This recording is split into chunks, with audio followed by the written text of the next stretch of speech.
안녕하세요.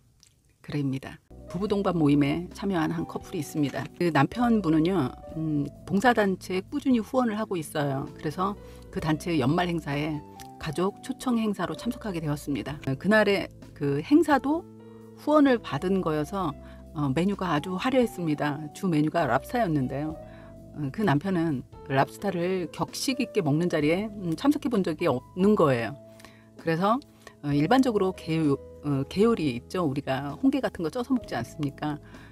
그 개요리를 먹을 때처럼 다리를 들고 살을 발라서 먹은 거예요. 그랬더니 아내가 남편에게 정색을 하고 랍스타를 그렇게 먹는 사람이 어딨냐고 화를 내더라고요. 식탁엔 다른 분들도 있지 않습니까? 그런데 이런 아내의 짜증 섞인 말투에 식탁 분위기가 어색해질까 봐 웃으면서 농담처럼 말을 했습니다. 먹는 매너가 다른가 보네요. 몰랐어 하고 넘기려고 했습니다. 그런데 아내가 한마디 했습니다. 모르면 배워야지. 모르는 것도 자랑이야? 이러고 말해버렸습니다.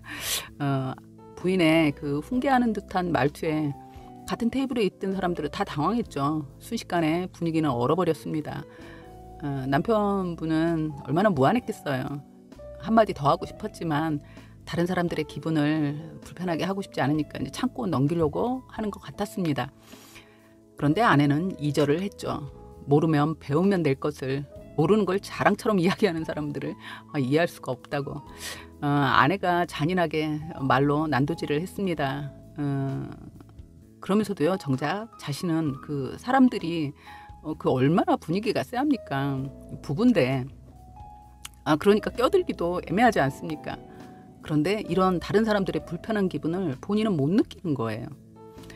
만약에 이런 상황에서요, 누군가 그 아내의 말을 멈추게 하기 위해서 남편을 거들면요, 아마 그 아내분에게 당했을 겁니다. 한마디 듣게 됐을 거고, 그 전체적인 분위기는 더 엉망이 됐을 수도 있습니다. 이들에게 그건 용납이 안 되거든요. 분명히 그랬겠죠. 잘못을 잘못이라고 말하지 않는 건 나쁜 거라고. 사실 이 사람들은요, 말하기 전에 생각하지 않습니다. 그리고 자신이 한 말은 옳다고 고집하는 게 이 사람들의 특징입니다. 대부분의 나르시시스트는요, 자기 반성을 할 수 없는 사람들이기 때문에 이런 상처 주는 말을 쉽게 합니다. 왜 그럴까요? 그들에게는요, 옳거나 나쁘거나 둘 중에 하나가 있을 뿐입니다. 그리고 대부분의 상황에서요, 부정적 감정을 표출합니다. 우리가 이렇게 이런 모임의 자리에서 내가 어떤 하고 싶은 말이 있어도 참거나 하는 거는요, 그 분위기를 깨지 않기 위한 거거든요.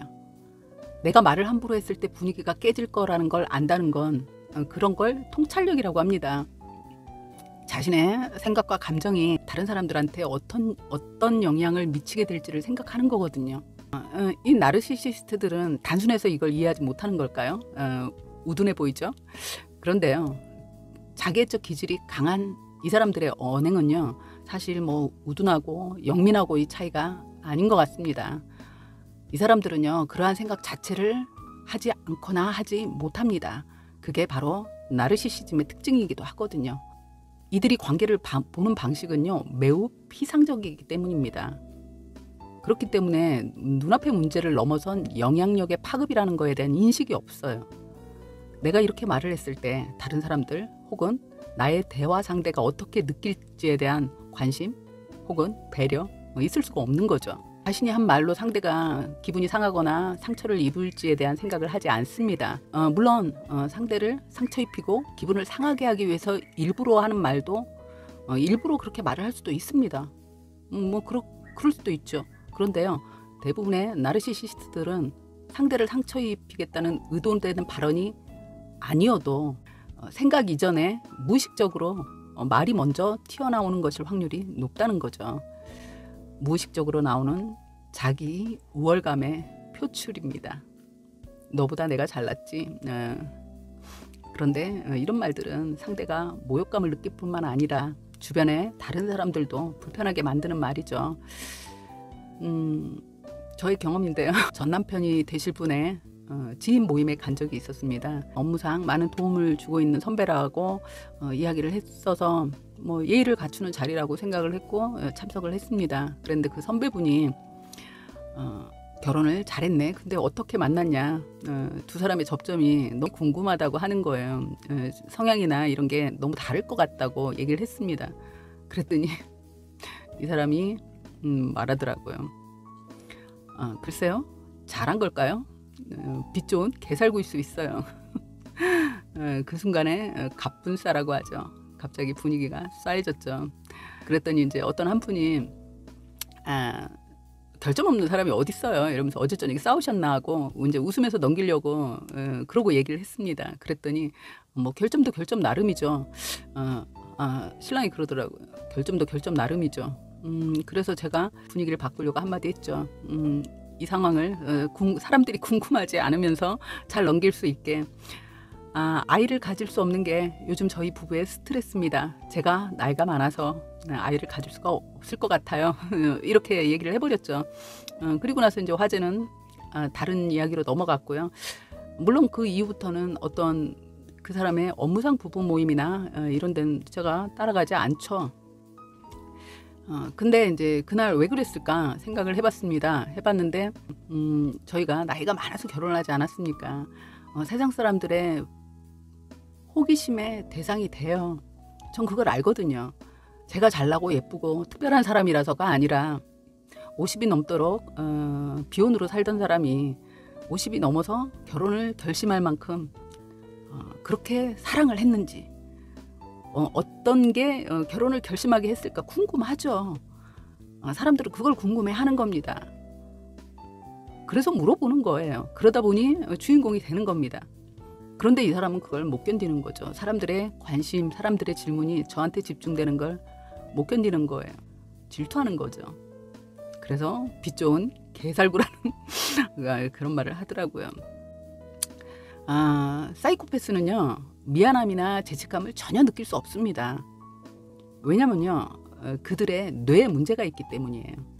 전두엽의 안화피질이 비활성화되어 있기 때문에 그들은 미안함이나 죄책감을 아예 느낄 수가 없다고 해요.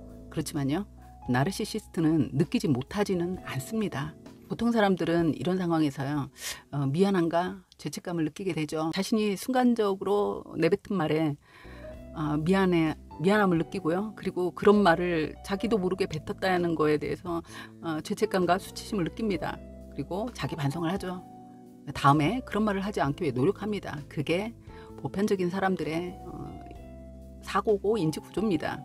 생각 없이 뱉은 말에 그 파장을 알게 되었으니까요. 그런데요. 자기 반성이 없는 나르시시스트인 이 사람들은요. 다음에도 다시 그런 상황을 만들게 된다는 거죠. 자기 반성이 없으니까요. 그들은요. 반성이 아닌 핑계를 찾습니다. 내가 이런 말을 하도록 만든 건 아내나 남편이라는 거죠. 희생양인 그 사람 때문에 내가 이런 말을 하게 되었다는 겁니다. 희생양이 그들이 원인을 제공했으니 그들이 나쁜 거지. 나르시시스트들은 스스로가 그렇게 믿습니다. 보편적 사회적 양심을 가진 우리들과 생각하는 방식이 다르죠. 죄책감을 처리하는 방식도 다릅니다. 이들과의 관계가요. 공허감을 느끼게 하는 이유이기도 합니다. 이들은 먼저 말을 하고 핑계를 찾습니다. 무의식적으로 하고 싶은 대로 되풀이할 수 있는 사람들입니다. 특히나요. 그들의 희생양이 되는 사람을 불편하게 만들고 기분을 상하게 만들게 되죠. 함께하는 그런데요. 거기서 끝나는 게 아니죠. 함께 있는 다른 사람들도 모두 매우 불편하게 만드는 효과를 내는 겁니다. 굉장히 기분 나쁘게 만드는 거거든요. 통찰력은요. 우리의 관계. 그건요. 나로 시작해서 너 그리고 우리에게 끼치게 될 영향력을 예측하고 행동할 수 있게 하는 거거든요. 우리 말을 시작했다가 멈출 수 있습니다. 나의 말이 하다 보니 상황에 맞지 않을 수 있어요. 난 나름대로 생각해서 했는데 하다 보니 이게 실수일 것 같다라는 생각이 들 수 있지 않습니까?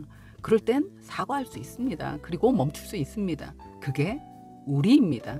우리라는 관계를 생각하기 때문에 그렇게 할 수 있는 거거든요. 그러나 대부분의 나르시시스트들에게는 이런 우리라는 포괄적 개념이 없기 때문에 가능합니다. 했던 짓을 또 하고 줬던 상처를 또 주는 게 제가 살아온 이야기와 헤쳐나가고 있는 이야기로 영상을 만들고 있습니다. 여러분들의 문제를 해결하고 앞으로 나가는데 작은 도움이라도 되면요, 이런 상처들이 열매를 위한 걸음이 되고 있다는 그런 기쁨이 될 것 같습니다. 감사합니다. 구독 아깝지 않으시죠?